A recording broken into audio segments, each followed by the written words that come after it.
This is Undaunted.Life, a man's podcast. I'm your host, Kyle Thompson. Let's get into it. All right, guys, I know it's been a while since we have done a Q&A, so we've gotten some questions that have built up over time. But before we get started and launch into Volume 7 of Q&A, I just wanted to thank you guys that have listen to this podcast, shared it around to different people, but especially to you guys that have left us a review, a 5-star review, okay?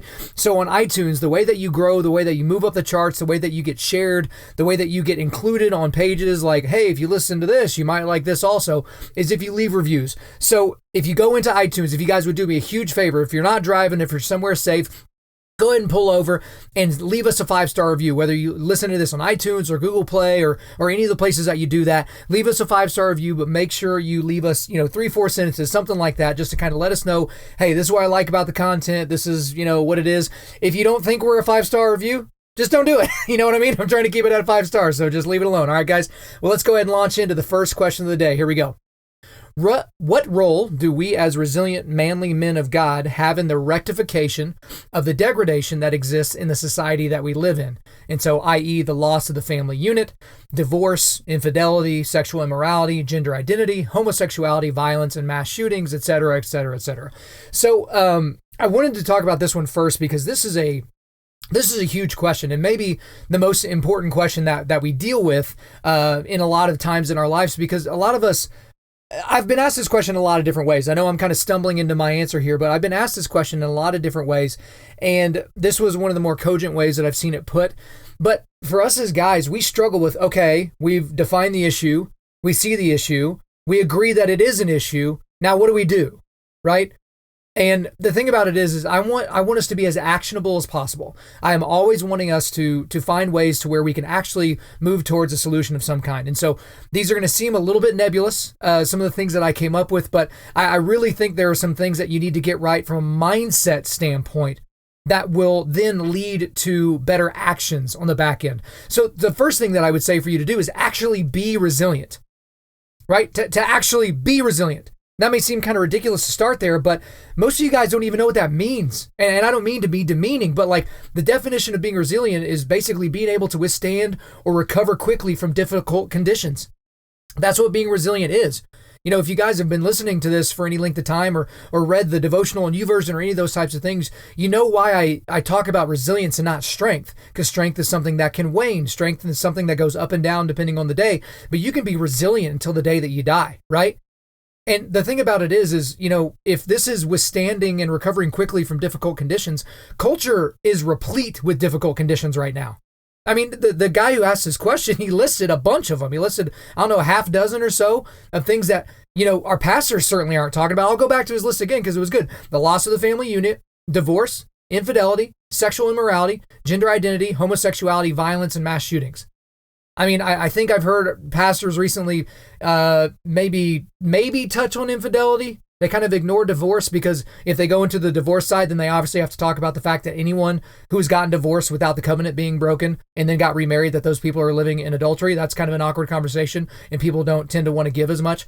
Sexual immorality is an easy one as long as we don't talk about specifics. No one's talking about gender identity. Homosexuality is becoming a hot topic that if we talk about it, what are people going to think about us? And you don't really hear anybody talking about violence or mass shootings. But for us, we need to actually be resilient. That's why I beg you guys on a weekly basis, you need to be cultivating manly resilience. You need to be focusing on forging your spiritual, mental, and physical toughness. That's your responsibility. So that's one thing you can do. But the second thing I would say is just stand up for truth, right? I mean, a lot of the problems that we're having in that list of things that we've listed up there is that people aren't being truthful. I mean, the easiest one's gender identity. You have people that are literally trying to rewrite science so that it fits within their worldview. It's absolutely absurd. I mean, it brings me back to John 1:14. I know I quoted a lot, but and the word became flesh and dwelt among us, and we have seen his glory as of the only Son from the Father, full of grace and truth. Full of grace and truth. Everyone focuses on the first part, grace. No one really likes to talk about truth. Because when you talk about truth, that means somebody's going to be on the wrong side of the issue, right? But for us as guys, we have to stand up for that. And the third thing I would say to this question is don't take any crap. My goodness, the female That's not even a word, female-ic. Anyway, I'll leave that in there just so you guys can know. In case you ever thought I'm a wicked smart guy, I just said female-ic on a podcast. But I was going to say more, the effeminacy that I see out of guys that just kind of let society and their wives and people in the church just kind of bull them over. Good grief. Where are the strong men at, man? Where are they at? I mean, don't take any crap in this modern society. Be bold. Be willing to be bold. Don't let incorrect information slide. Even if you're having a debate with somebody or a cordial argument that could be considered a debate by an outside observer, like, let's just be honest and just, when someone says something that's false, call them out. Like, you would have no problems correcting a 4-year-old if they said 2 + 2 = 10. You had no problem with that, but all of a sudden, someone says something that's incorrect about abortion or incorrect about immigration or incorrect about the gospel, and all of a sudden you're just going to, well, maybe they're right. I don't know. I mean, we need to be a corrective force, guys. That's part of the thing. The part of the thing that we're struggling with culturally, and part of the reason why we're getting, just ran roughshod over is because we're just letting people do it to us. We're just allowing it. Like, it's okay. It's fine. I mean, it goes back to that poem that I did an entire podcast about like, hard times make strong men make good times make weak men create hard times. Like, it's one of those things that it's because of this continuum. We have so many guys that are just so comfortable that they never want to do anything that could possibly be seen as offensive or bold or corrective in any way. But guys, if we're going to stand up to culture, we have to be resilient. We have to actually be resilient. We have to stand up for truth, and we can't take any crap. So there you go. All right, next question. What do you think the proper use of swear words or aggressive language is for a Christian man? So some of you guys that have listened to this for a while, I've actually answered the first part of this question before. So if you go back to episode 21 of this podcast, it was our third Q&A episode. And I, just basically do a good refresher. I kind of talked about my opinions and kind of what my experience was with cussing and what other guys have seen and done. But the 3 scriptures that I brought up that I think are helpful, which I'll go ahead and repeat here, are Colossians 3:8, Ephesians 4:29, and Matthew 12, verses 36 and 37. So I'll read Colossians 3:8 here. But now you must put them all away: anger, wrath, malice, slander, and obscene talk from your mouth. Ephesians 4:29. Let no corrupting talk come out of your mouths, but only such that is good for building up, as fits the occasion, that it may give grace to those who hear. And then Matthew 12, 36 and 37. I tell you, on the day of judgment, people will give an account for every careless word they speak. But for your words, you will be justified, and by your words, you will be condemned. Okay? So that's the thing. I've talked about that a lot. I talk about how I'm like a reactive, swearer, right? I stub my toe, someone cuts me off in traffic. I'm angry at myself. I'm not a casual swearer. Like, I don't just like say it in casual conversation to fit in or look cool. And again, I have a longer answer on episode 21 of this podcast. But I do want to talk about the second part of this. And I don't know if this is necessarily what the person meant, but the aggressive language part. In my opinion, that is a completely different story. Aggressive language. Okay. So the thing about it that I feel like a lot of men struggle with right now is there's way too many people in their lives, male and female, that are talking to them very softly. Almost like they're this porcelain doll that if you were to raise your voice and be the least bit aggressive, that they would just poof into a bunch of pieces and they would be soaked in the tears of the person that did it. Just this nonsense that these kid gloves that we treat men with. Now, I'm not saying you need to walk around and be a jerk to everyone that you've ever seen. Like that's not what I'm saying. But sometimes aggressive language is absolutely warranted. Absolutely warranted. And it may rub people the wrong way, but that doesn't matter. What's funny, there was actually something that came up here recently. So at the church I go to in Edmond, Oklahoma, there was a guy that I don't know if he's been tasked by the church or I don't really even know what this guy's role is. I don't think he's on staff, but anyway, there was another guy that met him and they're trying to get some stuff going with men's ministry in the church and, all that kind of thing. And someone suggests, hey, you should talk to Kyle. He's a guy that's really thought a lot about this and has done a lot in this space. So you should talk to him and see what he has to say.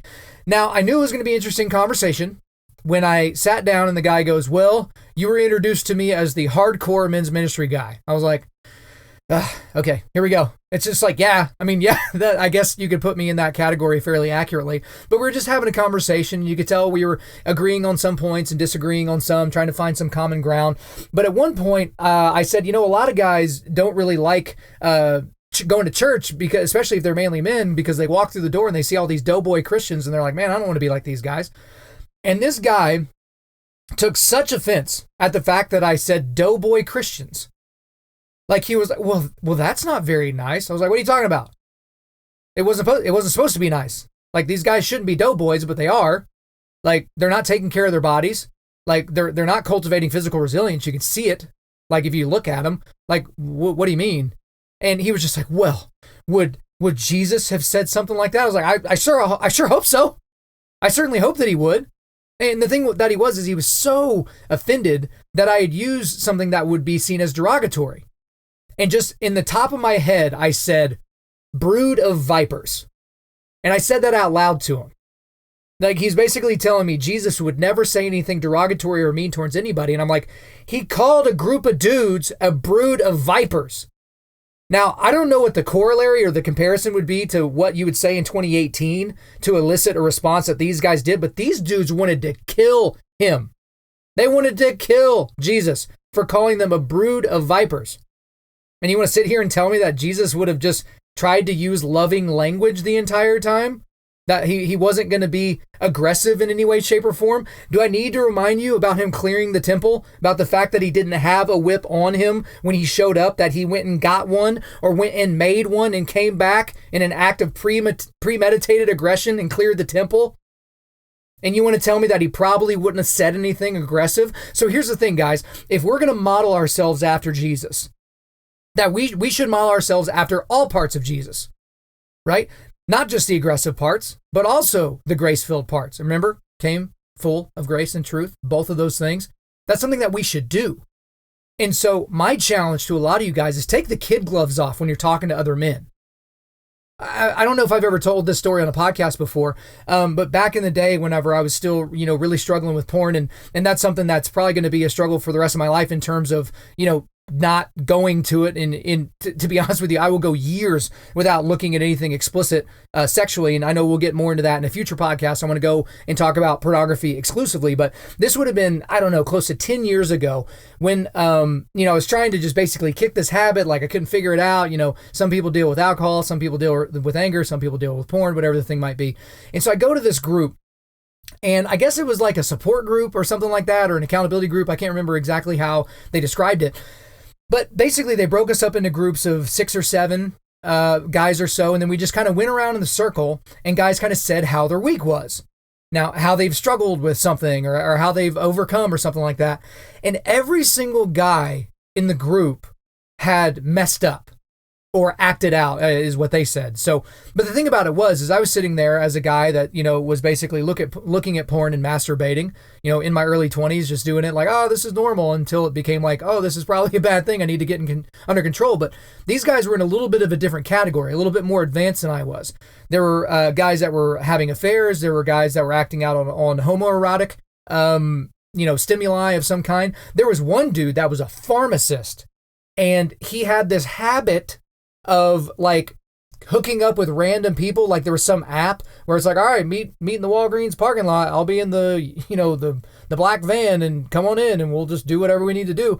Like, this guy ended up getting a venereal disease of some kind, a sexually transmitted disease, and he passed it on to his wife. Don't worry, it gets better. But he's a pharmacist, remember? So he saw the signs that she was having this STD. He gets a prescription and sneaks it into her food. Right? You want to talk about a crazy story. So covering his tracks, like, to an extreme degree, like, pretty crazy stuff.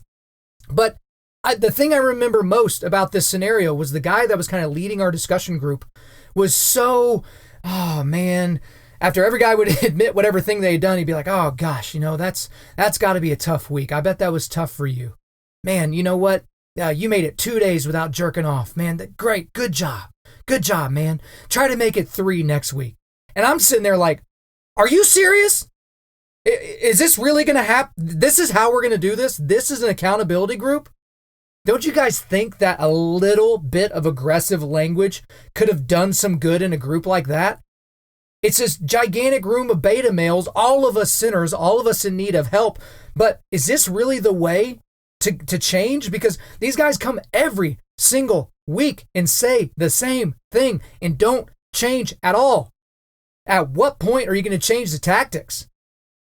My goodness. Like, I didn't understand. Like, I literally went to this group and I didn't go back because I was like, this is some poisonous stuff. This is a contagion that these guys, it's just this contagion of effeminacy and weakness.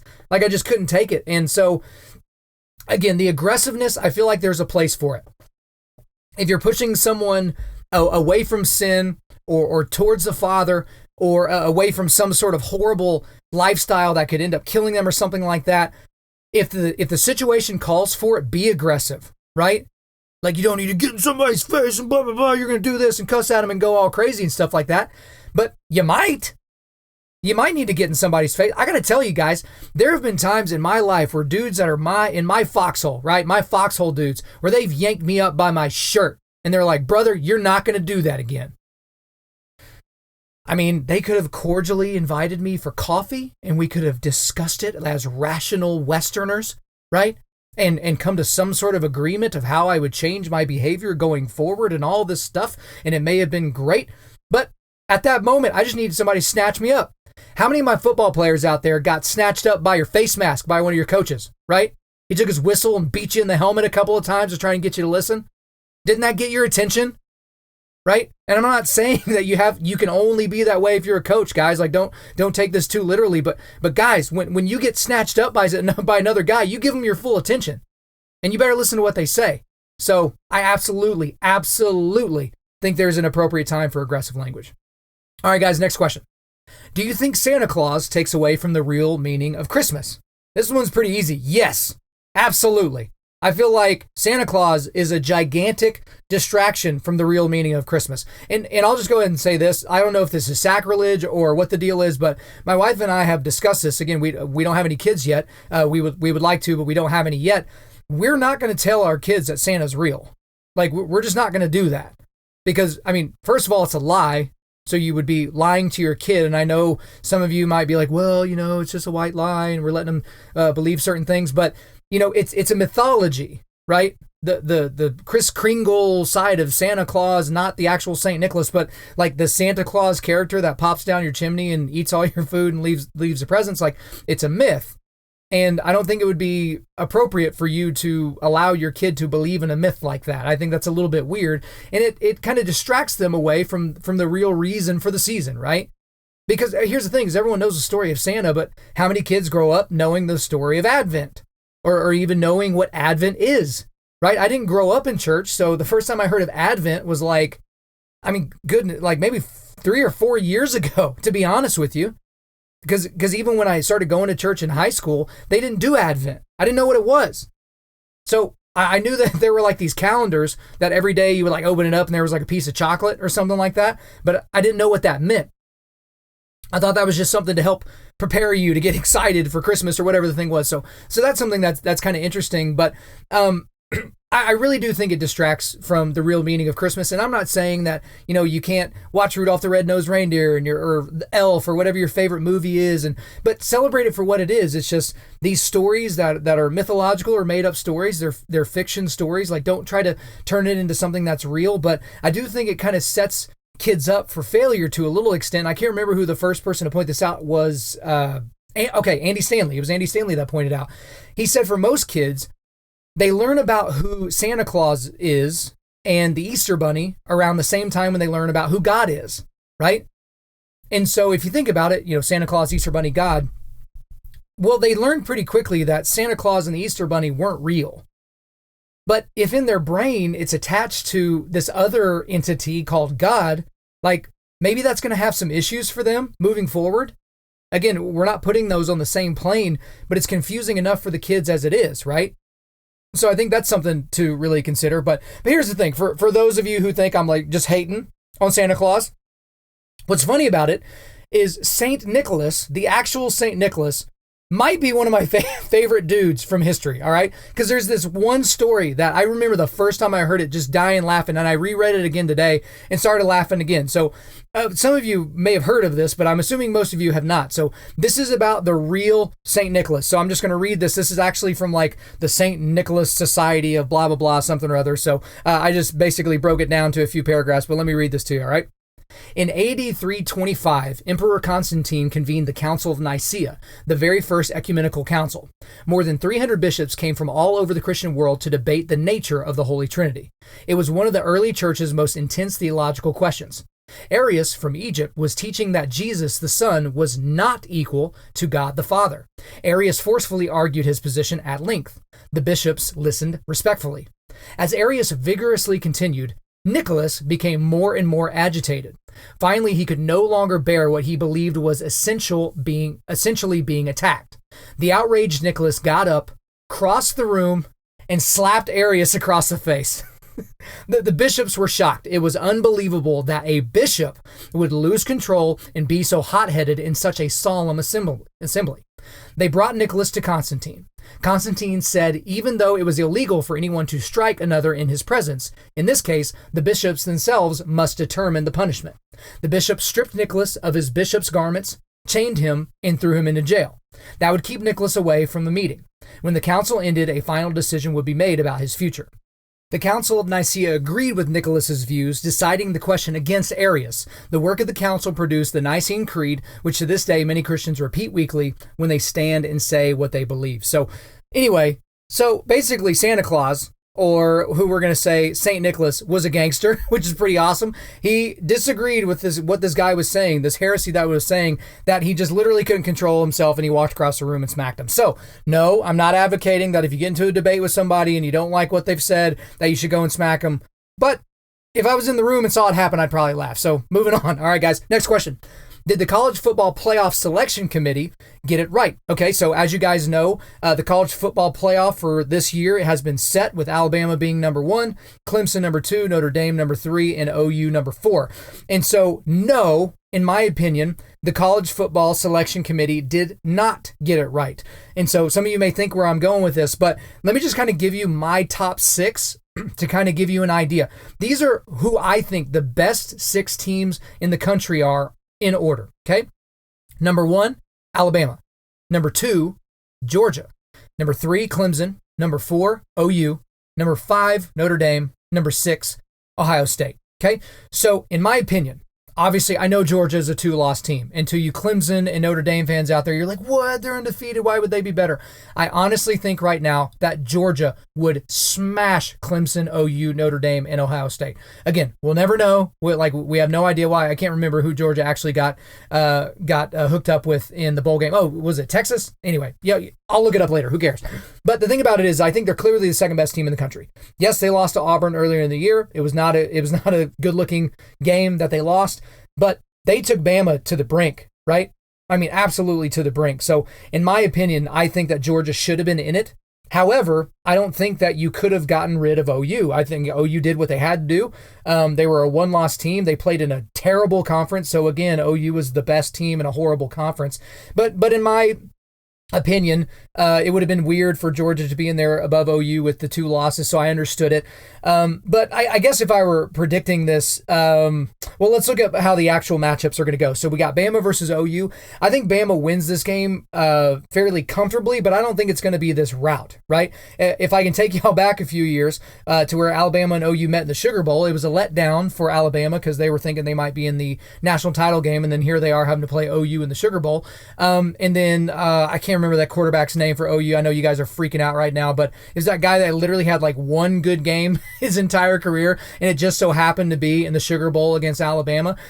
That year, if they had played 9 more times, Alabama probably wins all 9 of them, but they just had this one night where things just worked out in their favor.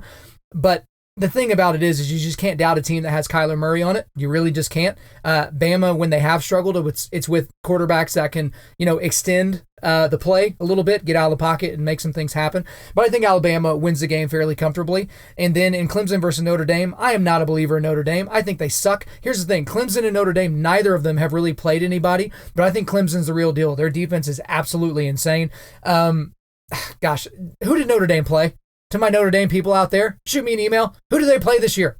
What were their impressive victories, right? I just don't see it. This is just another time where Notre Dame, that plays outside of a conference, gets into something because they basically didn't play anybody and they're going to get into this. I think Clemson's going to smash Notre Dame. I don't think it's going to be close. I think they're going to smash them. So I got Bama and Clemson in the title game. I know Clemson got one over Bama a few years ago, but I got Bama.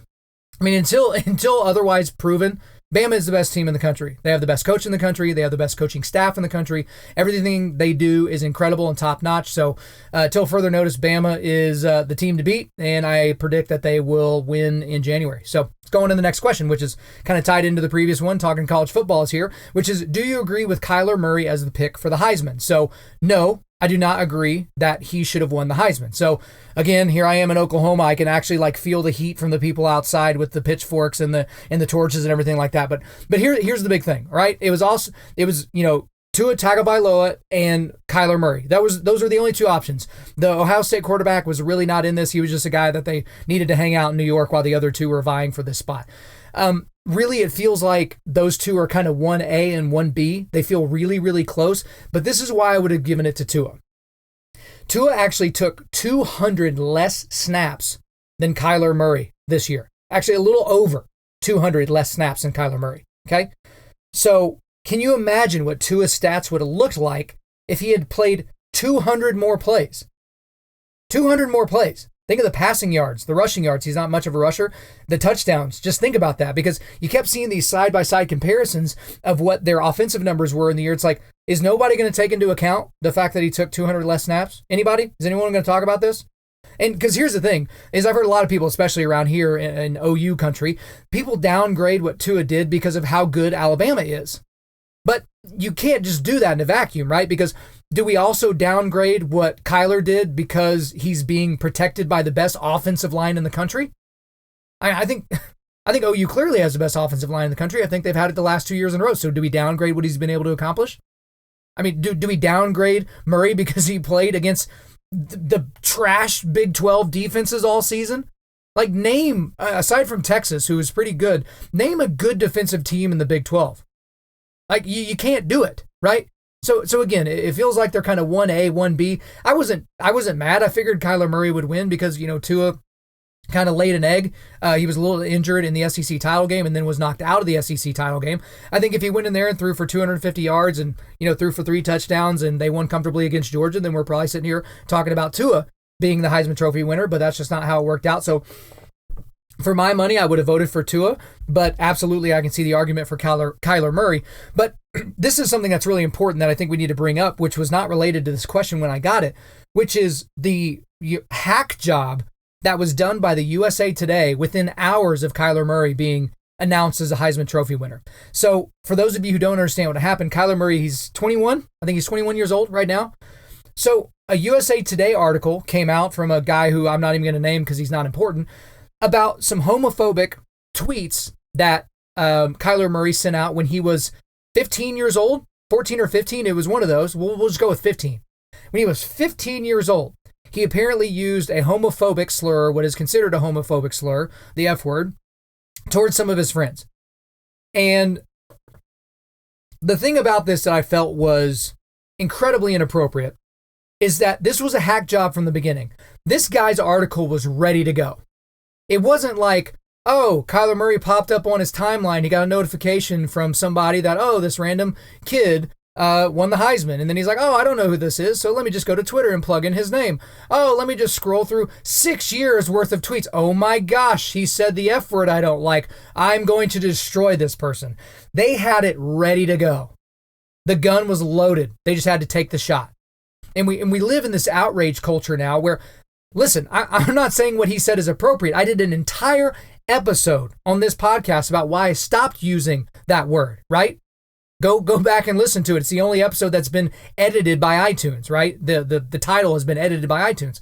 But at the end of the day, guys, this was a hack job. And just ask yourself, if you were absolutely taken aback and offended by what this kid did, I want you to go back to when you were 15 and think of the things that you said, think of the things that you did, the things that you thought, the philosophies that you had, the opinions that you had. And if you still act like that and have those opinions now as an adult, I have some serious misgivings about your future and it being positive in any way, shape, or form. We all evolve. And we all look back, or should look back, on who we were 5, 10, 15, 20 years ago and be like, oh my goodness, what a freaking idiot I was. And again, here's the thing, guys, is as a 32-year-old, I don't want to look back on the things I did when I was 25 and think that I was doing it okay. Because whenever I look back at the age of 25, I'm like, God, what a stupid moron you were. Much less 15. My goodness, can you imagine what life would be like if everything you did as a 15-year-old was recorded? Because we have social media now. For most of you guys listening, when you were 15, there may not have even been the internet. You know what I mean? And so, like, there was none of this, stream of consciousness that you could just put out in a tweet, right? And so, again, I think Kyler Murray was unfairly maligned in all of this. He said something really stupid and offensive whenever he was a kid. He wasn't directing it towards a homosexual in a derogatory way. I bet he regrets saying it. I bet he doesn't say it anymore. But I just didn't like that. It made me want to root for the guy, right? Because I don't have any problems with the guy. Like, are we really going to root against him now? Are we going to root for him to not be the next Bo Jackson? Are we going to root for him to not play baseball and football? Because he said something stupid 6 years ago in a tweet? Goodness, man, it's just tough time to live, guys. So if you've got bad posts in your passive social media, perhaps you should hop on that and get to scrubbing. So here we go. Next question. Is smoking cigarettes unchristian? Okay, so I got this question actually a really, really long time ago, and I couldn't really figure out a way to sneak it into any of the other episodes. But just like with a lot of other things, the Bible doesn't mention smoking directly. Okay, so I think on another podcast I was asked about weed and kind of went into some different ideas about that. But the thing about it is we can surmise things from the Bible that kind of give us clues as to how God would feel about something, right? From the very beginning, this is clearly not a salvation issue. So if your pastor smokes, I don't think that means you need to question whether or not he's going to be going to heaven. So that's the first thing. But I feel like the easiest thing for us to look at is in 1 Corinthians and chapter 6. And so I think this gives us some hints as to where we should be looking when we're looking at this issue. I feel like this is the most helpful. So let me go ahead and read 1 Corinthians chapter 6, and we'll start in verse 12, and then we'll skip down to the end here in a little bit. So let's start in verse 12. All things are lawful for me, but not all things are helpful. All things are lawful for me, but I will not be dominated by anything. So that's verse 12. And so there are some other translations that may say it a little bit better. This is from the English Standard Version. But the thing about it is do you know anyone, or do you know very many people that smoke cigarettes that isn't mastered by them? I mean, just think about that. Most of the people that I know that smoke cigarettes, including some very, very, very important people in my life, they're mastered by them. Like, they're absolutely not in control. And so that's kind of the thing is, I've talked about on this podcast how I'll drink whiskey and I'll smoke cigars and I'll do things like that. But I've never been out of control. Like, I've never felt like, oh gosh, I have to have a drink today, or I have to have a cigar today, and I'm just not going to be able to get through. I kind of in this habit where if I'm having a bad day, I make sure I don't drink or have a cigar. Like, I make sure of it, because I don't ever want to get that mental thing where, okay, I was really stressed out and I was really freaking out, and then I had some whiskey, and then, oh, okay, everything calmed down. I should be able to calm myself down, right? I should be able to have that amount of control. And again, for those of you who aren't familiar with the difference between cigarettes and cigars, cigarettes you inhale into your mouth and also inhale into your lungs. With cigars, you don't do that. And I know that to be true in terms of the difference between how dangerous those things are for you from a health perspective, because at a lot of life insurance companies, if you've ever been underwritten for life insurance, for a lot of the big ones, you can have up to 24 cigars a year and be considered a non-smoker. Right? So one cigar every couple of weeks and be considered a non-smoker. But if you had like a cigarette this year, you're considered a smoker. Right? So that's kind of the difference. But then we can kind of get down a little bit further into 1 Corinthians chapter 6, and we get even more clues as to where God would probably sit on this issue. So I'm going to read verses 19 and 20. Or do you not know that your body is a temple of the Holy Spirit within you, whom you have from God? You are not your own, for you were bought with a price. So glorify God in your body. So this scripture has been talked about a lot. And a lot of people that tend to smoke or do things that are damaging to their body, they'll be like, well, what about people that eat, a lot of food? what about people that don't eat healthy? What about this? What about that? And the thing is I would agree with them. If you're not honoring your body because you're just eating crap all the time and drinking gravy to wash it down, that's a problem. Obviously, we've talked about taking care of yourself and being gluttonous and eating things that are not good for you. I think those things can get into the sinful category. But I think the cigarettes issue is pretty straightforward. I mean, socially now, just think about it. When's the last time you just had a buddy that was like, hey, will you come outside with me so I can smoke a cigarette?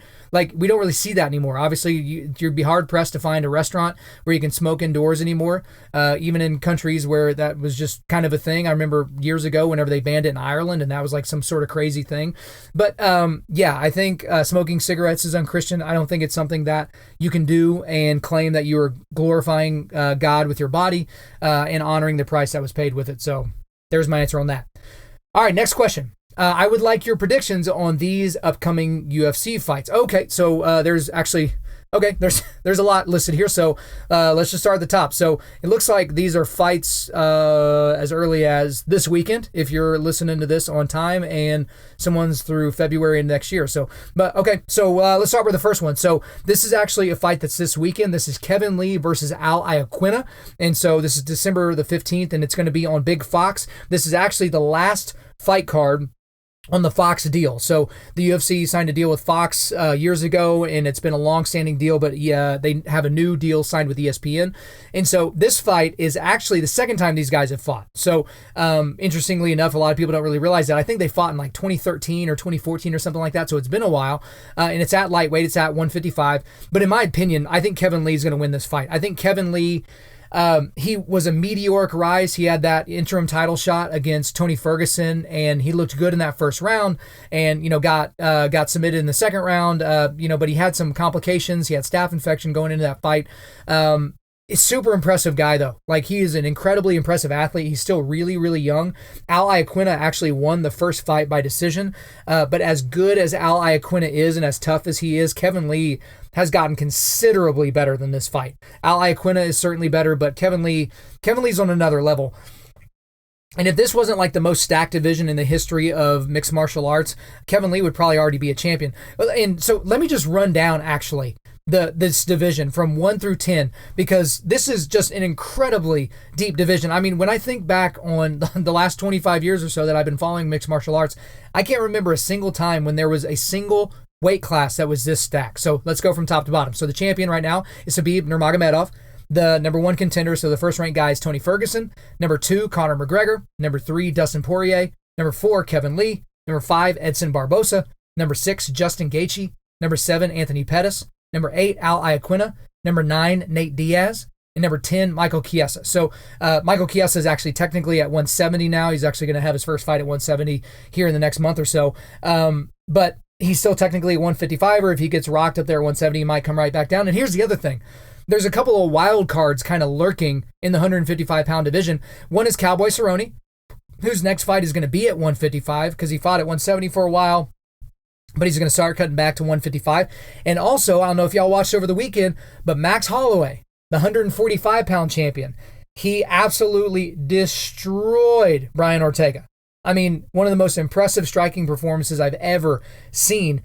And Dana White has basically come out and said he's tired of seeing Max go to 145. This is a guy that is a huge 145-pounder. Like, the cut that he has to make to get down to 145 is pretty substantial. And Dana White's he's kind of over it, right? He's beaten the guys he needs to beat at 145, basically save for Frankie Edgar. But if he's added in there, he goes basically right to the top. He's right up there with Khabib, Tony, and Conor. So really, really deep division. So this is a fight that has implications for that division. So that'll be a fun one coming up this weekend, free on Fox. So the next fight they're asking me about is Chris Cyborg versus Amanda Nunes. And so this is on December 29th, so last card of the year at UFC 232. And so this is for the women's featherweight title. So this is the 145-pound title. So if you're not aware, Amanda Nunes is the 135-pound champion, the bantamweight champion, and Cyborg is the current featherweight champion. So Amanda Nunes is actually going up to fight Chris Cyborg. And so Amanda Nunes has just been destroying people. She, of course, destroyed Ronda Rousey. Chris Cyborg is undefeated, has never lost, and she's never actually looked bad inside the octagon. Probably one of her most impressive victories was over Holly Holm But in my opinion, I don't see any way that Chris Cyborg loses this fight. This is not a fight that's going to go to the ground. Both of these women love to stand and bang. And so, but the thing about it is Chris Cyborg walks around probably at about 175 pounds, 180 pounds or so. She is a huge human being. She's a big woman. And so she has to make a pretty substantial cut to get down to 145 as well. And Amanda Nunes, when you talk to people that have fought her or sparred with her, they say she hits like a man, that she's absolutely just a brutal, brutal striker. But again, if you've ever seen Cyborg fight, she just doesn't get rocked by anything. She doesn't seem to ever be hurt. I think Amanda Nunes might be the hardest fought she's ever had, other than Holly Holm. But I really don't see any two ways about it. I think Chris Cyborg takes this pretty easily. All right, so let's get into the next fight here. It's actually on the same card as Cyborg versus Nunes, and that's Jon Jones versus Alexander Gustafson 2. So, ooh, buddy, this fight has been... We've been patiently anticipating this fight for years. This fight actually is the second time they fought. They fought back in 2013. And again, I think I've talked about this on a previous podcast. It was the best fight I've ever seen. It was just it was the greatest fight in UFC history, I think, is what I said. Is either that one or the Rory McDonald, Robbie Lawler fight. I can't remember which one I said. Just one of the greatest fights ever. It's going to be for the lightweight title, which, if you're confused, Daniel Cormier currently has that title in hand, but apparently as soon as the cage door closes and those two are inside, Daniel Cormier will be stripped of the light heavyweight title, and then this title will be up for grabs between these two men. So if you think back to that first fight, Gustafson, in my opinion, won the first 3 rounds and lost the last 2. I've rewatched that fight a couple of times, and I still think that. Gustafson should have won that decision. There was actually one judge that gave 4 rounds to Jon Jones, which is absolute hogwash. Alexander Gustafson is the only guy to successfully take Jon Jones down in his entire career. It's pretty incredible what happened. But the first time there was a lot of, I guess Jon Jones didn't really train that hard. Apparently he was partying the week of the fight. He just wasn't taking this, Swedish guy seriously, and he went in there and got busted and almost lost his title. So I think it's just an incredible fight. But neither one of these guys has fought for a while. Obviously, Jon Jones popped after he fought DC, ended up, basically snitching and getting out of a long suspension, and Gustafson's been injured. But in my opinion, I think Jon Jones wins this fight, even though I think Gustafson won it the first time around. If Gustafson had been a little bit more active here recently, I'd probably have a different opinion, but he's been out for quite a while, and so is Jon Jones. But Jon Jones is just a different animal, different dude. So I think Jon Jones, again, gets his title back. All right, next fight they have me picking is Henry Cejudo versus TJ Dillashaw. So this is a fight coming up January 19th. So this is going to be a UFC Fight Night. I believe this is the first ESPN card. And so this fight is actually for the flyweight title. So Cejudo is the newly crowned flyweight champion. That's a 125-pound champion. And TJ Dillashaw is the bantamweight champion at 135 pounds. And so if you're following this for any length of time, Henry Cejudo actually beat Mighty Mouse a few months ago and took his title. So Mighty Mouse, Demetrius Johnson, had defended that title over and over and over and over and over and over. No one was even getting close, and then Cejudo beat him by a very narrow margin, split decision. And then, Mighty Mouse was traded to one championship, and we got Ben Askren. I'm the UFC. The UFC got Ben Askren, and so this is basically one of those fights where it's kind of a foregone conclusion that if TJ Dillashaw goes down there and wins the 125-pound title, that the UFC will actually fold up that division. So they will have their third double champ, first being Conor, second being DC, and then now it would be TJ Dillashaw. So I think it's a really interesting fight because Henry Cejudo, obviously, he's an Olympic gold medalist wrestler, UFC champion. He's a big 125-pounder, so I think TJ Dillashaw and him will be about the same size by the time they fight. This is an interesting fight because it's the first time that TJ Dillashaw has gone down to 125 pounds. He swears he can do it. But I just got to tell you, when I see him weigh in at 135, I don't see any fat. I just don't see it. So he's going to have to lean down in a couple of other ways because that's, another 10 pounds, and that's a lot. But they seem pretty confident that he can get down there. But guys, in my opinion, I think TJ Dillashaw takes this fight. TJ Dillashaw is the most underrated fighter in all of mixed martial arts. And that might be crazy to you to hear that because he's a champion and he's defended his belt. He knocked out Cody Garbrandt to take the belt and then knocked him out again in a more impressive fashion to keep it. But this is a guy that I don't think should have ever lost the belt. I think he won his fight against Dominic Cruz 3-2, so he never should have lost his belt. It took him years to get back to a title shot, even though he was active and fighting the entire time. TJ Dillashaw is on another level. And so I think it's incredible what he's done, and it's incredible that he hasn't gotten the respect that he deserves, but I think he takes his title and they close down the division. Next fight is on January 26th, so this would be the next week at UFC 233. It's currently Robbie Lawler versus Ben Askren. And I say currently because I got to be honest with you, I don't even know that this fight is going to happen. Ben Askren has been talking a lot of trash about Colby Covington, who's the interim champion right now, we think, at 170 pounds. But then Kamaru Usman has looked really, really good, and he actually won more recently. So I think the UFC might actually drop Robbie out of this fight and make Ben Askren fight Colby Covington or Kamaru Usman for an interim title. I really think that might happen. So, I mean, we'll see. But let's assume this fight actually happens. I think Ben Askren wins this fight, excuse me, which you might think is a little bit crazy because Robbie Lawler is a former champion. I know he's had really good luck against wrestlers. Ben Askren is obviously a pounding wrestler, but Robbie Lawler's just had knee surgery. He looked like crap the last time he fought against RDA. So I think Ben Askren wins this fight. But in my opinion, I would really have to think about if he ends up fighting Colby Covington or Kamaru Usman. I may have a different opinion, but as of right now, I think he beats Robbie Lawler. All right, next fight is Israel Adesanya versus Anderson Silva. So that's on February 9th of next year at UFC 234. Essentially, this is the number one contender match. It's going to be in the same card as Robert Whittaker versus Kelvin Gastelum. So they're going to be fighting for the middleweight championship. But Israel Adesanya is he's called a style bender. He's seen as really the next big thing. The UFC is pinning a lot of their future hopes on this guy, which is why I think they're giving him Anderson Silva. So Anderson Silva is the GOAT of this division, the greatest 185-pounder ever. Defended it the most times, most incredibly, but hasn't been that active. He's popped a couple times later in his career. His skills have obviously diminished. But if Israel Adesanya can get a win over Anderson Silva, then this will obviously catapult him a little bit. So I'm one of those people that I didn't really like that apparently Dana White offered Anderson Silva the same opportunity as Israel Adesanya, which is Anderson Silva, even though you're not really anywhere near the top of this division anymore, if you win, you get a title shot. But I think they just got that to get him to take the fight because I think the UFC is pretty comfortable with the fact, as am I, that Israel Adesanya is going to win this fight. I think it's going to be brutal. I think at some point he's going to toy with Anderson Silva. I don't think Anderson Silva can hurt this young kid, and the kid's not going to be dumb enough to allow Anderson Silva to get off the shots that he wants. Anderson Silva might try pulling guard. Excuse me. He might try pulling guard or doing something like that, trying to get him on the ground. But I just don't see this going well for Anderson Silva, which I'm not sad about because I don't like that guy. And then the last fight they wanted me to predict is Robert Whittaker versus Kelvin Gastelum. So this is a long-awaited middleweight championship. So Robert Whittaker hasn't fought since he was injured against Yoel Romero. And Kelvin Gastelum, they both were on The Ultimate Fighter and did some things. This fight doesn't really have a lot of oomph behind it. Neither one of these guys really talk trash. They're not really big names. I got to be honest with you. Like I know exactly who Robert Whittaker is, but I sometimes have trouble remembering his name, and I follow the sport like crazy. But in my opinion, I don't see really a scenario where Kelvin Gastelum wins this fight. Kelvin Gastelum didn't beat Chris Weidman, and Chris Weidman should have been in here, but then Chris Weidman obviously got finished by Jacare here recently. Blah blah blah.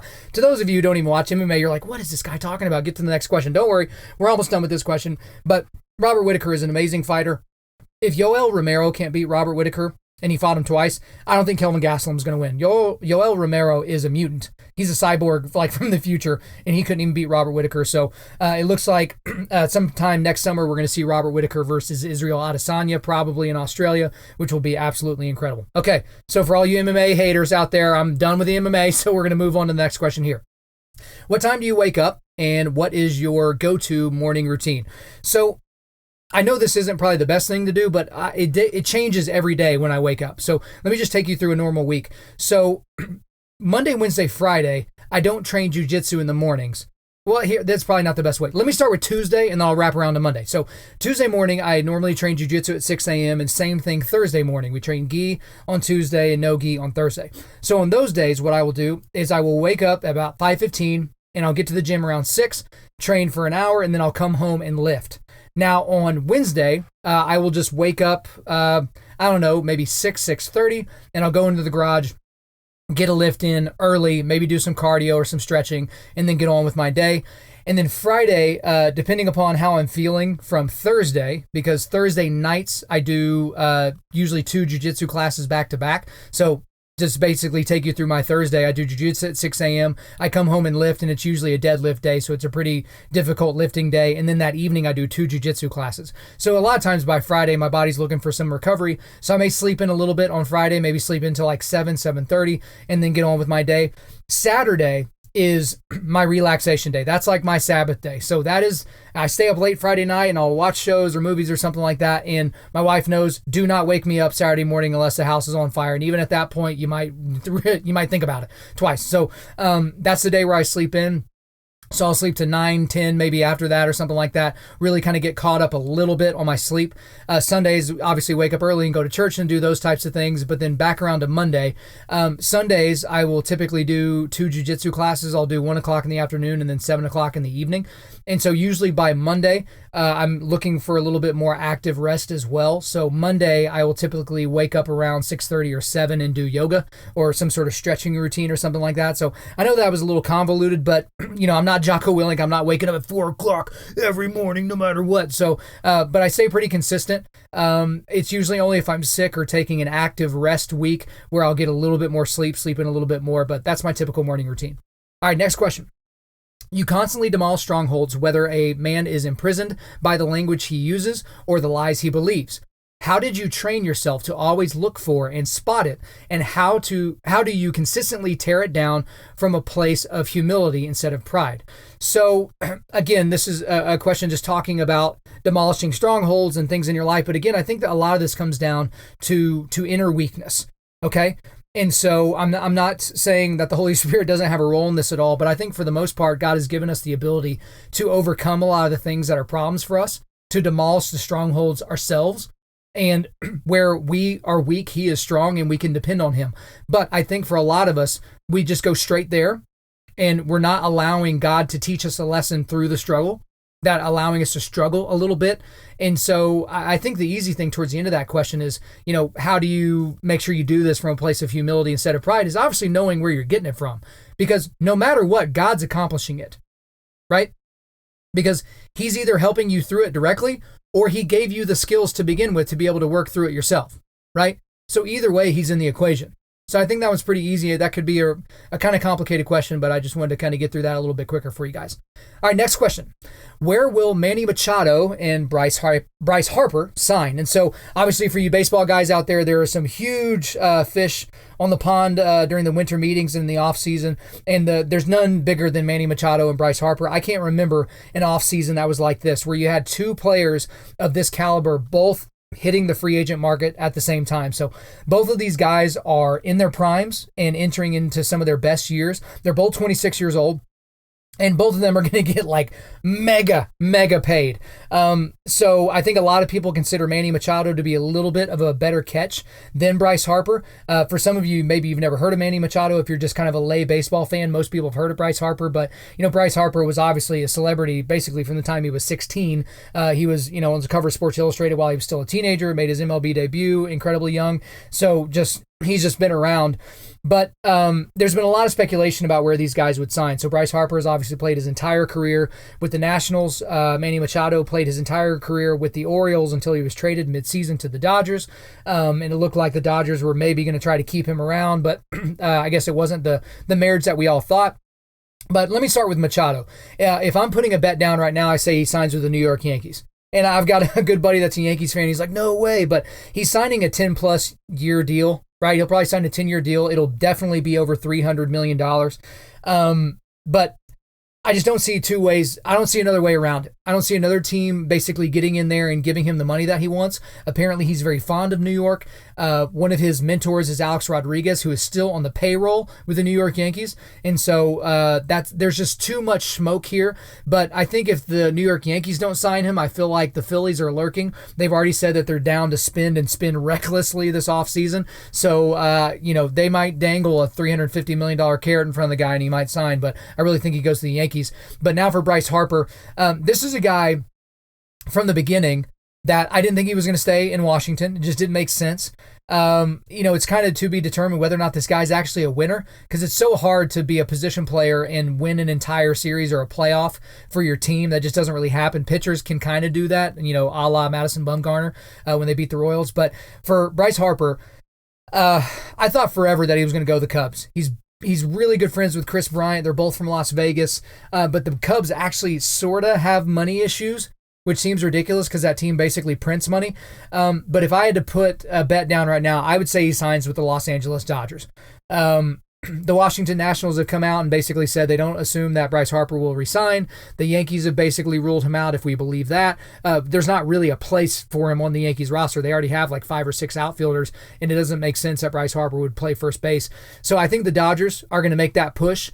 I don't see Bryce Harper going to a smaller market than Washington, D.C. I know a lot of Cardinals fans. I love my Cardinals fans out there, but this idea that Harper is coming to St. Louis does not make any sense. Just because he tweeted once about how much he likes Busch Stadium like 5 years ago, that doesn't mean he's going to want to play in St. Louis regularly. This is a big market guy. He's a big market personality, and it doesn't really get bigger than Los Angeles. So I think the Dodgers will pick him up, but I think Philadelphia, the Phillies are lurking there as well, again, ready and willing to spend money. But I don't want to count out the Chicago Cubs either. I think they're lurking. But for my hopes, I hope he does not sign with an NL Central team so he can leave the Cardinals alone a little bit. So Machado going to the Yanks and Harper going to the Dodgers. All right, next question. What documentaries would you recommend watching? So there's been a lot of documentaries I've watched over the last couple of years, and to be honest with you guys, there's been so many movies that came out recently that just disappointed me or just I didn't want to watch. So I've kind of been more attracted to documentaries. So there were 4 that I've watched here probably within the last year that I think are really incredible. And so I'm not going to include links for where you can find these things because you guys are, you're resourceful. You can find it. So a lot of these are on Netflix or they're on Hulu or they're on Amazon Prime, or you can rent them straight through your DirecTV box or something like that. So I'll tell you about them. You go find them. The first one is one called Unbranded. This is from 2015, and so I just want to read the description here. So this is 4 men take a herd of Mustangs on a journey from Mexico to Canada to inspire adoptions for wild horses and burros in government captivity. So it's literally these 4 guys that are on this journey, this incredibly long journey, basically taking these Mustangs to Canada, and just the stuff they run into, and they tell you the story about how these horses even get out there and how they're wild and what some of the issues that they have as animals. And so it was just a really interesting thing. It was really well done. There's a super unlikable character. He's one of the 4 guys, but anyway, I thought that was really worthwhile. The next one would be one called Man on Fire. This came out, or Man on Wire, not Man on Fire. That's like a Denzel Washington movie, but Man on Wire. Man on Wire. Good grief, Thompson. Man on Wire. Here, Man on Wire. Okay, 2008. Let me read the description of this one.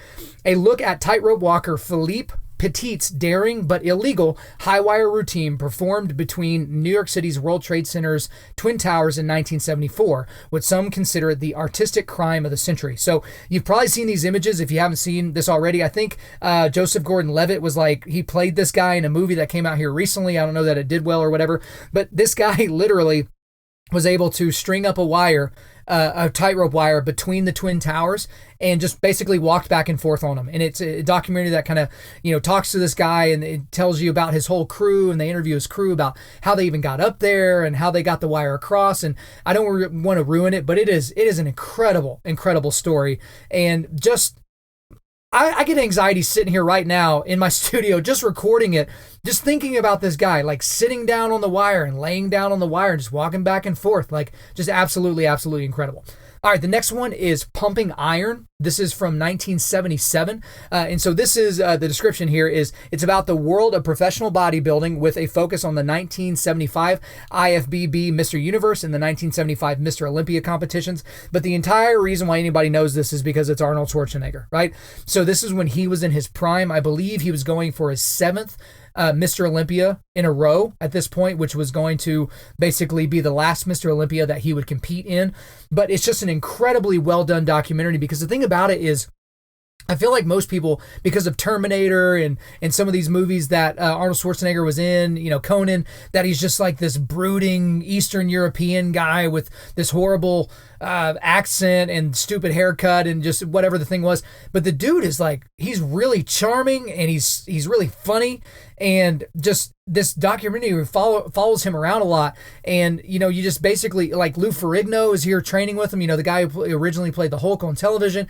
And so it's a really, really entertaining documentary. And the last one I want to share with you is one called Gleason. So this is one that came out in 2016, so I'll read the description here. New Orleans Saints Steve Gleason achieved near holy status when he blocked a punt in a game against the Atlanta Falcons, the first the team had played in their hometown after Hurricane Katrina. Years later, at the age of 34, Gleason was diagnosed with ALS, otherwise known as Lou Gehrig's disease. Director Clay Tweel followed Gleason and his wife, Michelle Ray Verisco, after they learned of Gleason's diagnosis and of Verisco's pregnancy with their son, Rivers.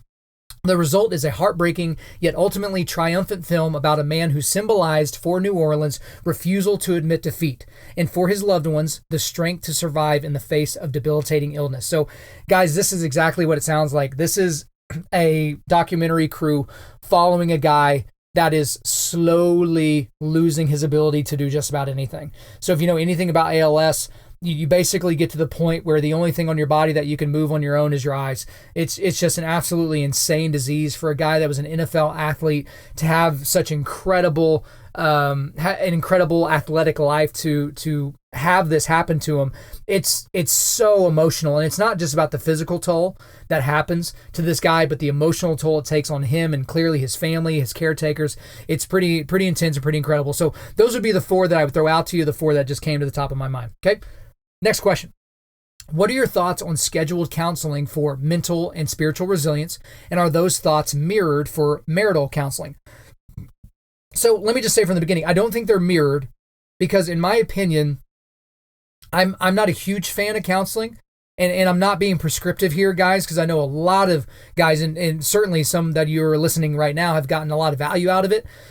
But I feel like for personal counseling, for mental and spiritual resilience, that you can do this on your own.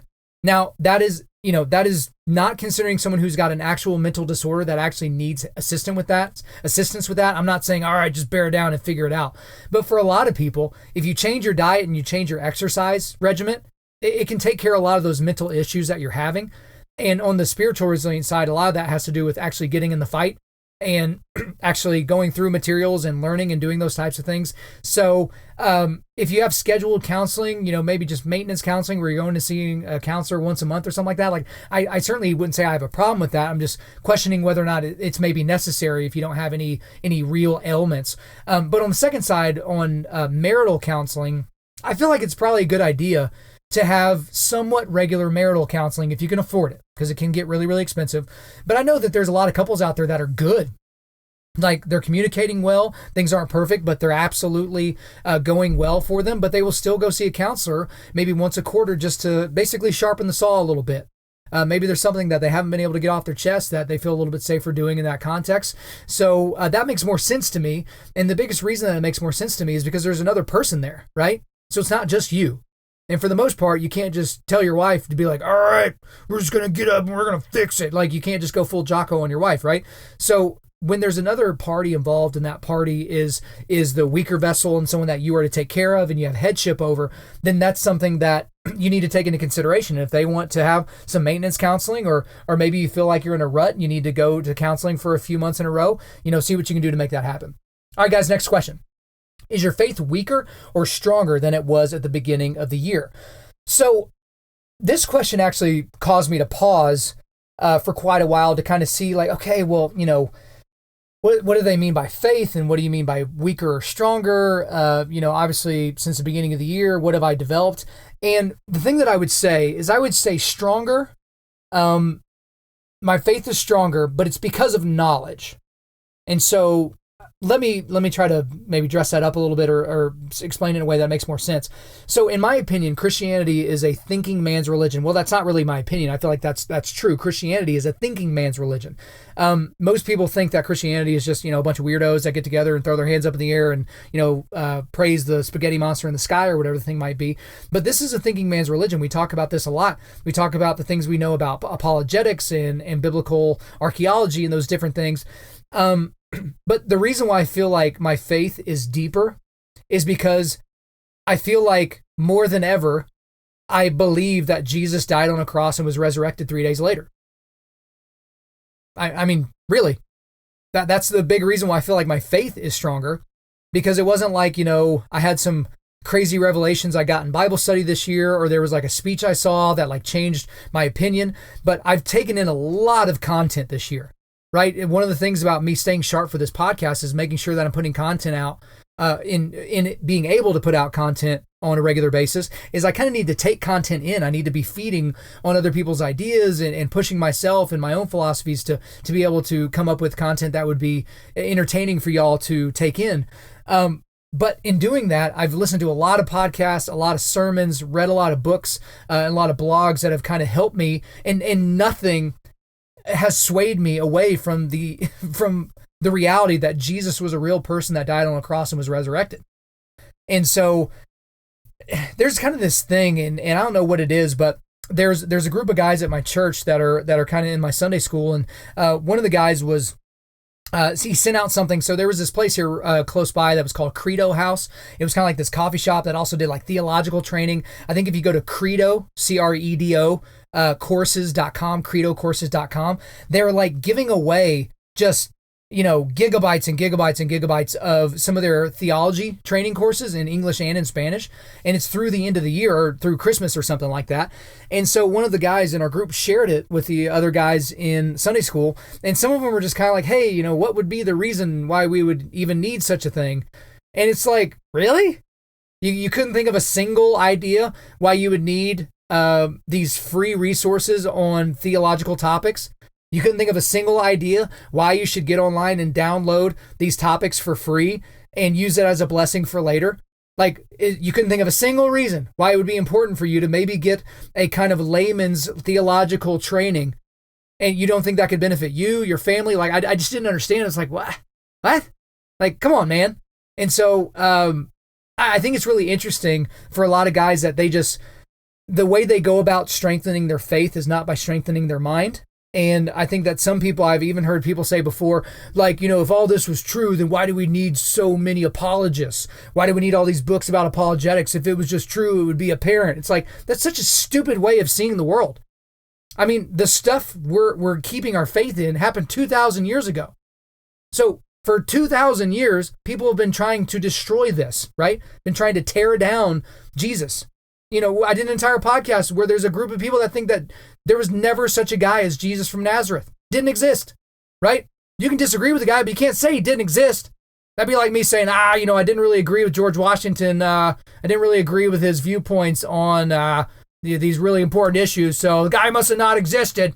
You can't say stuff like that. And so, because people have been trying to destroy Christianity for the last 2,000 years, I think it makes a lot of sense that we would have apologists and people that help us with tactics on how we could share and defend our faith. Again, we need to be able to give an apologia, we need to be able to give a defense for why we believe what we believe. So again, my faith is stronger because of the information I took in, and I would encourage all of you guys, go to Credo Courses, find those things, download them, and start building your faith next year as well. All right, guys, next question. I've started to watch a lot of videos that Jeff Durbin has put out. What do you think of his $10 a month platform? Should pastors charge for their content like that? So this is Jeff Durbin of Apologia Church. Obviously, I sort of gave him a pseudo shout out on the last question. But there's several entities pseudo church entities that are out there. Cross Politic has, an upper membership of some kind. There's a lot of people that do that. And I just gotta be honest with you guys, that doesn't bother me at all. I am a capitalist, right? So if you can make money and not rip people off, and if people are willing to give you money for additional content, go for it. Doesn't bother me at all. So I know some people get offended. It's like, oh, well, if he was a pastor, why wouldn't he just, give us all this stuff for free? And I get that. But a lot of these pastors give you a ton of stuff for free already. They put out free versions of their books. They do podcasts every week, so you're not having to pay for their sermons. So it doesn't bother me when a pastor makes money off of that. Now, again, I don't know if I've talked about this before. It is a little weird to me that we don't really know how much these pastors are making. We don't know during what hours they're writing these books that they're making a ton of money off of. But the fact that pastors are doing things like this $10 a month video thing, that doesn't bother me at all. Keep going. All right, next question. What is your favorite Christmas song? So this is an easy one. It's O Come, Emmanuel. So Emmanuel obviously means God with us, but pretty much every version of that song I've ever heard is a good version because it's not a super popular song. And so typically the people that take that song on, for whatever reason, they tend to do a better job with it. But my favorite version of that is the August Burns Red version. Surprise, surprise. But I think that was the second Christmas song that they put out. I think they did Carol Bells first, and then the next year I think they did O Come, Emmanuel. And it's just basically from that point on, it's been my favorite Christmas song. So, all right, guys, last question here. So let's get into it. I have been saved for years. I have never led anyone to Christ. and I am afraid to talk about Jesus. Am I really saved? So this is another one that I got asked months and months ago, and I was like, man, what in the world do I say here? Because there's a lot of people like that. And so a lot of people have done thinking on this and tried to figure out where people land on it. And so I found a couple of articles that I'm going to briefly go over what they said, and then I'll leave them here, obviously, for you at the end for you to take down. The first one is from Desiring God from John Piper's website, and it's called 4 Reasons We Don't Share the Gospel. And here's the reasons that they give. The first is lack of gospel knowledge. The second is apathy. The third is fear, and the fourth is lack of compassion. So basically lack of compassion for the lost. And then the next one is from a website. It's from the Center for Great Commission Studies. And here were the 4 reasons that they listed. First, most believers do not consider themselves public speakers. The second is most of the people who teach evangelism training tend to be aggressive. The third is at times evangelism training makes us more self-conscious than self-confident. And the last is that it's less about training and more about the Christian subculture we have created today, right? So just kind of going into about how we spend a lot of time around, we just don't have a lot of interaction with lost people. We're just kind of in our Christian cocoons and things like that. So I think those 2 articles will be helpful for you as we try to answer that question. But from my perspective, I think it's easy to answer the first part, is that, or really to answer this question, that are you really saved if you've never shared the gospel? Yes. Like there are examples from scripture that we have of people that were saved by Jesus, and then we have no accounting that they actually went and shared that with anybody else. The criminal on the cross next to Jesus comes to mind. But it is concerning to me. If you are a Christian and you've been a Christian for any length of time and you've never shared that with anyone. And I think of the 8 reasons that are listed in those articles, I think the strongest one is fear. Because fear kind of encapsulates a lot of those other ones. Like, oh my gosh, what if they ask me a follow-up question I don't know the answer? Oh my gosh, what if they're smarter than me? Oh my gosh, what if they ask me about the historicity of the Gospels? Oh my gosh, what if they do this? What if they can do that? And so you build it up in your brain as this big thing, and then you end up just not sharing at all. To where it's just like, would you have that same anxiety if you were sharing with somebody like your favorite restaurant and they didn't know about that restaurant? And you really, really, really wanted them to go to that restaurant and tell everyone they knew about that restaurant so that they could enjoy it too? I know it's kind of a silly example, but I think it's still appropriate here. And so, yeah, that's a tough one, man. For you men out there that have never shared the gospel with somebody or shared the reason why you're a Christian with somebody, I would have you should probably do a deep dive into that thought. Maybe don't turn on another podcast episode right after this one. Maybe dig a little deeper and ask yourself, why is that? Why am I so comfortable giving my opinion about, the college football playoff or about this thing or about that thing? Why is that happening to me? Like, why don't I want to give my opinion about my faith in Jesus? Or not my opinion, my reality of who I think Jesus is for me in my life. I think that's an important thing for y'all to dig into. So I'm going to leave you with that. So you should probably consider that a little bit further. All right, guys, before we let you go, we're going to do a quick resilience boost. As you know by now, we are a men's ministry, and our mission is cultivating manly resilience. And specifically, we help you do that by providing content that forges spiritual, mental, and physical toughness. So today, we're going to talk about mental resilience, and we're going to start off with, I have given you a YouTube video for the August Burns Red O Come Emmanuel version, so you can check that out. And obviously, if you like it, you can go check them out on iTunes or SoundCloud, or I don't think they're on SoundCloud, but like, what are all the things? iTunes, and you can go buy it somewhere else. I don't know where all the stuff is that people listen to, but go find it. Spotify, that was the one I was thinking about. So you can find it on there and give it a listen. But also I included those 2 articles. So the first one was Desiring God, and it was the name of it was 4 Reasons We Don't Share the Gospel. And then the Center for Great Commission Studies, and it's the 4 reasons many believers don't share the gospel. So you can take that content down and let me know what you think. All right, guys, thanks again for listening into this podcast. I really appreciate you hanging on. Please subscribe on iTunes, SoundCloud, or Google Play, and refer your friends to listen, and share this on social media. Just like I said up at the top of the show, if we deserve a 5-star review, guys, please leave us one. That is how this will continue to grow. I'm currently booking speaking engagements for the remainder of 2019. So if you want me to come speak to your men's event, to your team, to your church, to your company, just let me know. Hit me up via email, info@Undaunted.Life, info@Undaunted.Life. Our website is www.Undaunted.Life. Undaunted.Life, and you can follow us on Instagram or Twitter at Undaunted.Life and Facebook.com/UndaunkedLife. You can check out our free devotionals on the YouVersion Bible app. Just search Undaunted Life under plans. And as always, we want to thank the band August Burns Red for allowing us to use their entire music library for our content. The intro-outro track on this podcast is their song King of Sorrow, which is off their latest record entitled Phantom Anthem. The links to this are in the description. I'm your host, Kyle Thompson. Remember, keep cultivating manly resilience, keep forging spiritual, mental, and physical toughness, keep seeking the Lion of Judah.